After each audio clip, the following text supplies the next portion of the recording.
जालना स्थानीय अपराध शाखा के पुलिस निरीक्षक पंकज जाधव ने हाल ही में कार्यभार संभालने के बाद से ही धरपकड़ शुरू कर दी है और उन्होंने अवैध हथियार और चोरी के आरोपियों को गिरफ्तार करने में सफलता हासिल की है।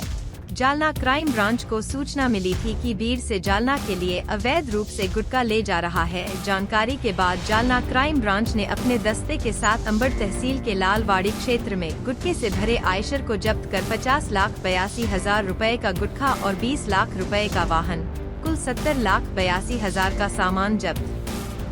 किया गया है। उक्त कार्रवाई पुलिस अधीक्षक अजय कुमार बंसल, पुलिस अधिकारी आयुष नोपानी, DYSP अनंत कुलकर्णी के मार्गदर्शन में जालना क्राइम ब्रांच के पुलिस निरीक्षक पंकज जाधव, PSI राजेंद्र वाघ के टीम ने कार्रवाई की है। 12/8/24 रोजी स्थानिक गुन्हे शाखेला गोपनीय बातमी मिळाली की एक आयशर अवैधरित्या गुटख्याची वाहतूक करीत आहे। त्या बातमीवरून माननीय ASP sir Shri Bansal sir, अपर पोलीस अधीक्षक Shri Naupani sir, city SDPO Shri Kulkarni sir यांच्या मार्गदर्शनाखाली LCBचे एक पथक तयार करून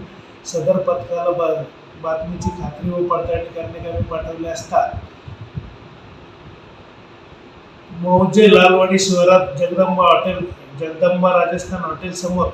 अंबड पोलीस स्टेशनच्या हद्दीत सदर पथकाने आयशर ट्रक क्रमांक MH15 CK0191 असा ताब्यात घेतलं व त्याच्यात पडताळणी केली असता त्याच्यात गोवा कंपनीचा गुटखा किमती